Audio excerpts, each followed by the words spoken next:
उसमें दोबारा से जब वो डीजल डालेंगे, पेट्रोल डालेंगे, गैस डालेंगे, तो वापस वो स्टार्ट हो जाएगा। तो इसी प्रकार ये परमेश्वर का नाम है, ये कभी भी किसी भी देश काल और परिस्थिति में खंडित नहीं होता है। और विशेषकर किसी भगत भाई बहन की वीडियो देखने से तो हरगिज नहीं, क्योंकि जब तक हम किसी के विचारों से अवगत नहीं होंगे, परिचित नहीं होंगे, हम सच और झूठ का निर्णय नहीं कर पाएंगे, सदा हम अंधकार में डूबे रहेंगे। पूज्य गुरुदेव जी ने भी अपनी सत भक्ति से जोड़ने के लिए और कबीर जी को परमेश्वर साबित करने के लिए हमें दुनिया भर के संतों के ऑडियो वीडियो और उनके सत्संग दिखाए हैं। यदि वे हमें इस तरह से उनके ऑडियो वीडियो और सत्संग नहीं दिखाते तो हम भगत भाई बहन कभी भी अपने हृदय से स्वीकार नहीं कर पाते कि कबीर जी परमात्मा हैं जिनका वेदों में जिक्र है, और ये भी नहीं समझ पाते कि वही कबीर परमेश्वर आज हमारे परम पूज्य सतगुरु रामपाल जी महाराज जी के रूप में साक्षात धरती पे भी प्रकट हैं। तो पुण्यात्माओं, दोनों पक्षों की बात सुन के जो निर्णय करता है उसी को परमेश्वर ने जज बताया है, वही व्यक्ति सही निर्णय दे सकता है, वरना एक पक्ष की बात सुन के कोई भी व्यक्ति सही जजमेंट या सही निर्णय नहीं दे सकता है। तो हम परमेश्वर के हंस हैं, हम परमेश्वर के बच्चे हैं। उन्होंने हमें हर प्रकार का ज्ञान दे दिया है, विशेषकर ये मूल ज्ञान, ये तत्व ज्ञान दे दिया है। अब हमें कोई भी काल का एजेंट अपनी मनमानी हरकतों से, अपनी मनमानी बकवादों से भ्रमित नहीं कर सकता है। यदि कोई भ्रमित करने की कुचेष्टा भी करेगा तो परमेश्वर के बच्चे ज्ञान में इतने कमज़ोर नहीं हैं, और ना ही उस परमेश्वर के सत्संग और उनका ज्ञान इतना कमज़ोर है कि हम उनकी बातों में आके भ्रमित हो जाएं। अब तो पुण्यात्माओं, हमने लोहे की तरह बिल्कुल अडिग हो जाना है और परमेश्वर को ये दिखा देना है, और परमेश्वर को ये दिखा के हमने उनको प्रसन्न भी कर देना है, ताकि परमेश्वर निश्चिंत होके जब भी जिस भी विधि से वो इस पृथ्वी लोक से जाएं तो वो खुशी खुशी हमें आशीर्वाद देते हुए जाएं, ना कि 650 साल पहले की तरह वो दुखी मन से जाएं। तो पुण्यात्माओं, हर संभव हमने ज्ञान को आधार बना के रखना है, तभी हमारे गुरुदेव हमसे प्रसन्न होंगे।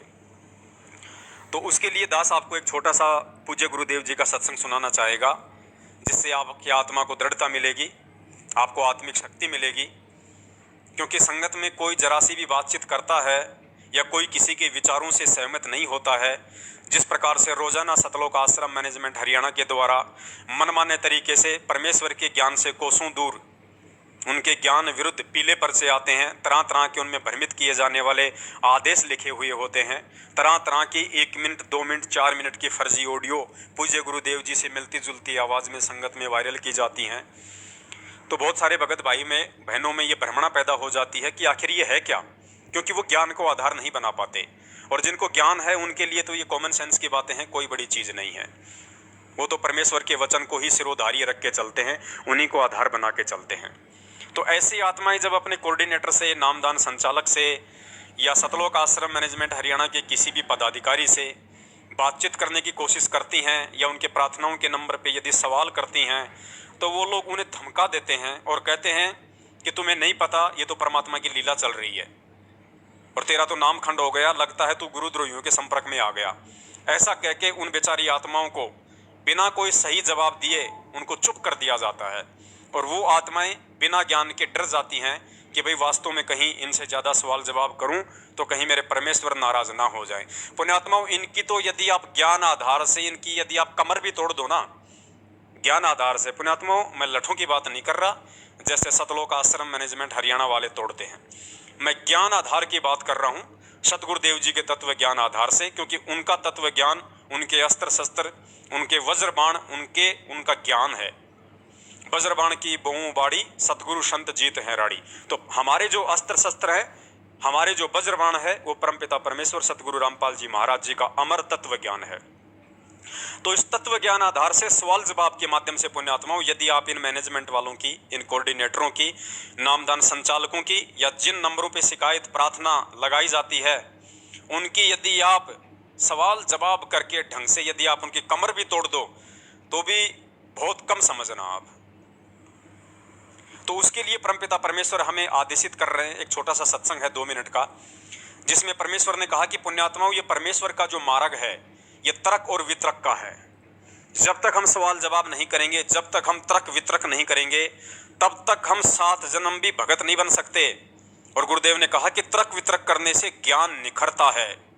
तो कितनी बड़ी बात पूज्य गुरुदेव जी ने कही है। अर्थात इस सत्संग के माध्यम से परमात्मा ने हमें हमारी हर शंकाओं के समाधान के लिए सवाल जवाब करने का अधिकार दे दिया है कि पुण्यात्माओं, जब तक तुम्हें किसी भी विषय पे कोई शंका होती है या मेरे नाम से दिए जाने वाले किसी भी आदेश पे तुम्हें कोई संदेह है, कोई शंका है, तो तुम्हारा ये अधिकार है, तुम्हारा ये फर्ज है और तुम्हारा एक ये नैतिक कर्तव्य भी है कि बिना उस सच्चाई को जाने पहचाने आप किसी भी आदेश को फॉलो ना करो।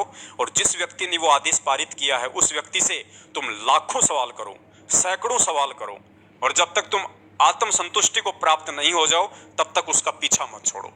तो सुनिए पूज्य गुरुदेव जी के मुख कमल से कि जो ज्ञान आधार है, जो परमेश्वर का मार्ग है, ये तर्क और वितर्क का है, और जब तक हम तर्क वितर्क नहीं करेंगे हमारा ज्ञान नहीं निखर सकता। और साथ ही परमेश्वर कहते हैं कि जब तक हम तर्क वितर्क नहीं करेंगे और कबूतर बन के घुग्गू की तरह जिसने जैसा कह दिया वैसा ही हमने मान लिया, तो परमात्मा कहते हैं हम 7 जन्म भी भगत नहीं बन सकते। 7 जन्म या लाख जन्म, ऐसा कुछ परमेश्वर कह रहे हैं। तो सुनिए पूज्य गुरुदेव जी के मुख कमल से।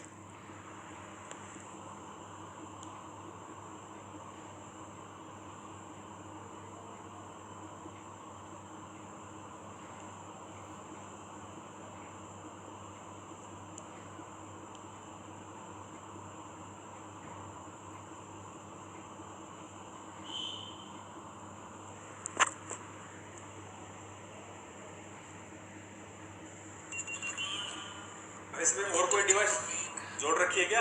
पवित्र गीता जी और सभी सदगुरु।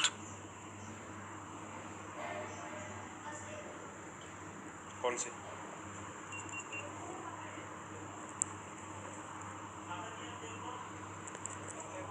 ईश्वर ने 600 वर्ष पहले वो लीलाएं की थी जो भगवान किया करता है, और उसी का प्रमाण पवित्र चारों वेद, गीता जी,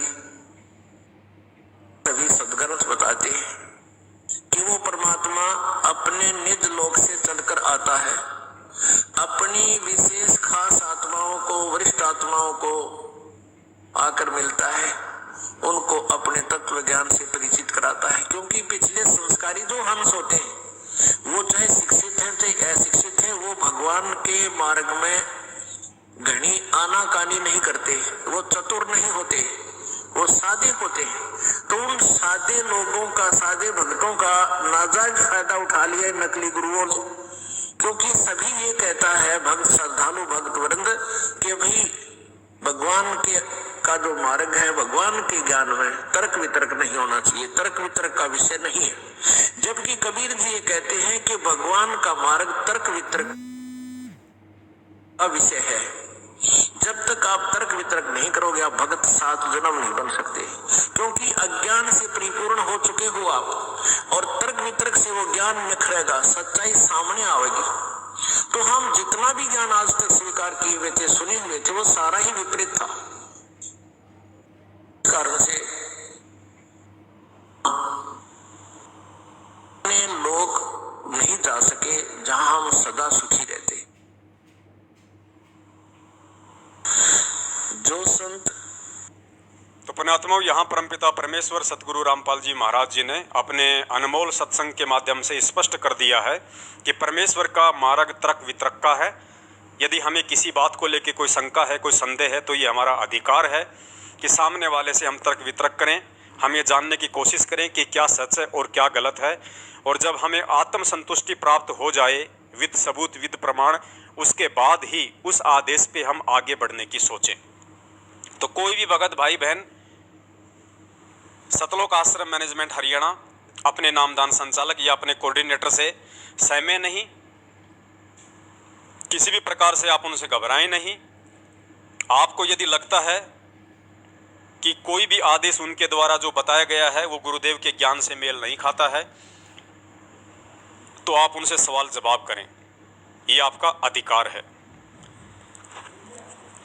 आगे पुण्यात्माओं एक छोटा सा सत्संग है पूज्य गुरुदेव जी का, क्योंकि पुण्यात्माओं परमात्मा के सत्संग संकेतों से युक्त हैं, जैसा हम उनको समझते हैं वैसे नहीं हैं।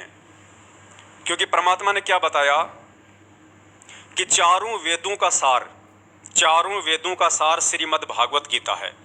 अर्थात इतने मोटे मोटे जो 4 वेद हैं, उन चारों वेदों का जो निष्कर्ष है, जो सार है, वो छोटी सी पुस्तक श्रीमद् भागवत गीता में डाल दिया गया है। और गीता जी कोड वर्ड में है, गीता जी में संकेत ज्यादा हैं और संकेतों को कौन समझ सकता है? केवल तत्वदर्शी संत।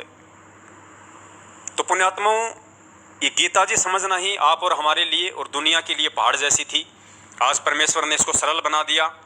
अब पुण्यात्माओं, जिस गीता को जो कि कोड वर्ड में है, संकेतों में है, जिसके श्लोकों को आम व्यक्ति, आम शंकराचार्य नहीं समझ सकता, उस गीता को कौन समझा सकता है? तत्वदर्शी संत। और पुण्यात्माओं, यदि वो तत्वदर्शी संत यदि अपने सत्संग करे तो उसके जो सत्संग होते हैं वो कितने सांकेतिक होंगे। वो तो गीता जी से भी ज्यादा गूढ़ रहस्य युक्त होंगे, गीता जी से भी ज्यादा सांकेतिक होंगे। और उनको कौन समझ पाएगा? उन सत्संगों के मर्म को, निष्कर्ष को बीच बीच में जो संकेत परमात्मा दे देते हैं, उनको कौन समझ पाएगा? पुण्यात्मा, उनको समझने के लिए उस तत्वदर्शी संत की विशेष मेहर होनी चाहिए, उसकी विशेष वो कृपा दृष्टि होनी चाहिए। वरना तत्वदर्शी संत को समझना ही पहाड़ है। और तत्वदर्शी संत के सत्संगों के रहस्य को समझना, मर्म को समझना 21 ब्रह्मांड के किसी भी जीव के बस की बात नहीं है। 33 करोड़ देवी देवताओं से लेके ब्रह्मा, विष्णु, महेश, दुर्गा और साक्षात काल भी उनके संकेतों को नहीं समझ सकते। उसके संकेतों को केवल वो तत्वदर्शी संत स्वयं ही अपनी कृपा दृष्टि से अपने किसी बच्चे को, अपने किसी भगत को समझा सकता है, अन्यथा संभव नहीं है। काफी समय पहले आपने देखा होगा, जो दिल्ली वाला संजय है, जो अब हिमाचल के कांगड़ा में अपना आश्रम बना के रह रहा है और सेम टू सेम सारी क्रियाएं वो कमाल की भांति कर रहा है, गुरुद्रोही बन चुका है वो। उसके जो लक्षण हैं, उसके जो आचार विचार हैं, वो सर्वविदित हैं, किसी से भी छुपे हुए नहीं हैं। तो आज से कुछ महीने पहले जब हम सत्सेवकों ने परमपिता परमेश्वर सतगुरु रामपाल जी महाराज जी का प्रकट दिवस मनाना शुरू किया कि भाई परमेश्वर धरती पे प्रकट हैं, और इस सत भक्ति मार्ग में गुरु और इष्ट दोनों एक ही होते हैं। यानी जिसे हम इष्ट समझते हैं, इष्ट यानी भगवान, परमात्मा,